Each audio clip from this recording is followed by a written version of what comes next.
Você comentou a respeito de algumas estratégias que vocês têm que utilizar no dia a dia aí para poder vender mais, para poder criar um branding para a marca, para a Titânio ficar mais conhecida e tal.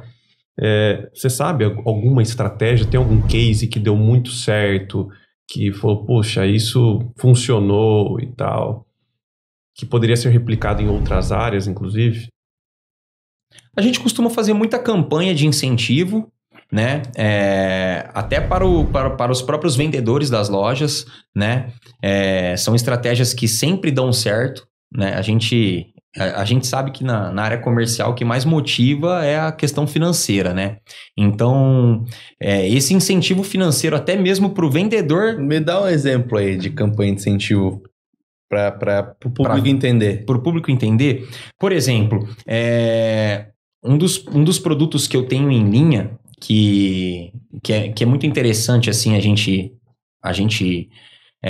manter em estoque, ter um preço agressivo, até com uma margem menor, são produtos de consumo, né? Então, dentro da construção civil, falar da linha de abrasivos, por exemplo, né? A linha de abrasivo é um consumível que, no caso, o pessoal da construção civil está sempre precisando e ele acaba. Então, a linha de consumível, ela traz o cliente para a loja o tempo todo. O cara compra um disco porcelanato, por exemplo, uma serra mármore, um disco para cortar madeira, um disco de corte para aço, esse tipo de coisa. Um disco flap, ele vai comprar, ele vai utilizar, ele vai precisar repor, né? Diferente de uma ferramenta manual, por exemplo, né? Um alicate.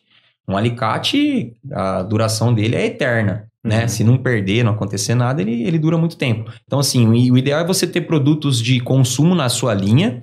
E quando você cria ações, por exemplo, para cada disco vendido, o vendedor ganha, um exemplo, 50 centavos para cada disco vendido. Ele só vai oferecer seu produto, né? Entendi. E aí o cliente vai na loja, ele vai comprar o seu produto. E se você tiver qualidade, principalmente nesses produtos de consumo, essa visão de marketing, né? Você não pode deixar jamais falhar na qualidade de produto de consumo, né? Porque ele acaba generalizando isso para sua linha. Então, se você tem um produto de consumo com excelente qualidade, a sua marca passa a ser vista como uma marca de excelente qualidade. Que daí se ativa o maior marketing de todos os tempos, que é o marketing boca a boca. É o marketing boca a boca, exatamente. Então, a gente tem esse cuidado de trazer produtos de consumo com muita qualidade, né? A gente, lógico, tem que trabalhar com uma margem menor, porque o produto de consumo ele passa a ser o mais brigado de todos, né? Aí ele entra naquela questão de não tanto custo-benefício, mas mais preço. Então você tem que ter um produto com qualidade e um preço que vai atender o mercado, porque não adianta também você fazer uma campanha com um produto que ele não está dentro dos mais baratos, né? Infelizmente a gente sabe que a construção civil também, ela consome muito preço.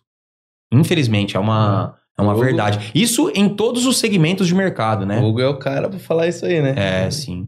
Mas todos os segmentos, né? A gente fala desde a área da pintura, do ferro e aço, da madeira. E isso que você comentou de generalizar para a linha, eu acho que é super importante. Porque isso não te dá margem para você errar em produto nenhum, né? Porque, pelo menos no meu ponto de vista, como você falou, você tem um consumível lá, que é um disco, uma broca, alguma coisa do tipo. Se você vacilar numa broca mal produzida, o cara já condena o teu disco. Sim, né? sim. E talvez isso se esparrame até nas ferramentas, né?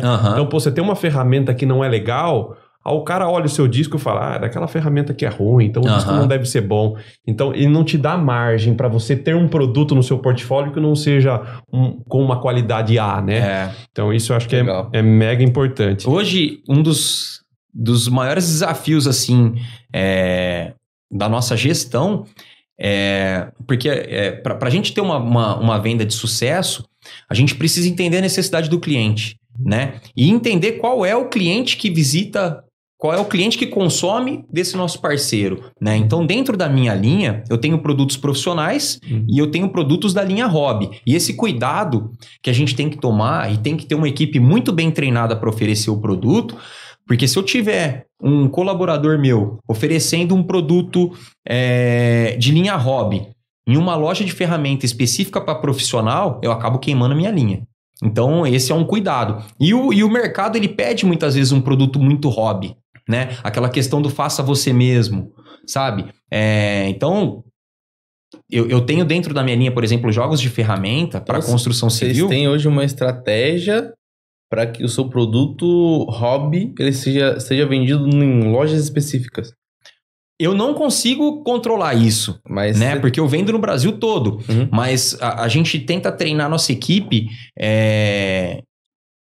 com a maior eficiência possível para que isso não aconteça, né? Linha hobby é para linha hobby, né? Por exemplo, um consumidor do Leroy Merlin. A gente sabe que tem muito profissional lá, mas a gente sabe também que vem muita gente que são pessoas normais como nós, que não são profissionais da área, né? Que precisa trocar um chuveiro, dar uma manutenção em casa. Então, essas pessoas, né, elas nem sabem a diferença de um produto profissional para uma linha hobby, né? No caso, quando a gente fala de produto profissional, existe um material que chama cromo-vanádio, né? Que ele tem mais dureza, que ele não enferruja, ele se torna uma linha hobby, uma linha profissional. E ele custa muito mais caro por isso, né? Então, você traz as duas linhas de produto, uma aço carbono e uma linha profissional cromo-vanádio, a cromo-vanádio ela vai custar muito mais caro, né? Então, se eu vou visitar um cliente que o perfil de clientes dele são profissionais, eu preciso vender um produto profissional para ele. Então, tem que ter esse cuidado na identificação. Agora, se eu vou visitar um cliente, uma loja de bairro, que a gente percebe que os clientes que vão ali são o pessoal do dia a dia, aí eu posso vender uma linha hobby, que eu não vou queimar minha linha de produto, né? Então, esse é um cuidado que a gente tem que tomar, infelizmente, né? E a equipe tem que estar bem treinada para isso, né? Para não oferecer o produto errado para o cliente, porque senão você acaba queimando a marca. E infelizmente, se eu der um produto aço carbono, não só da minha marca, porque todos os meus competidores no Brasil também têm as duas linhas, né? Se eu oferecer o produto errado, eu acabo queimando a marca.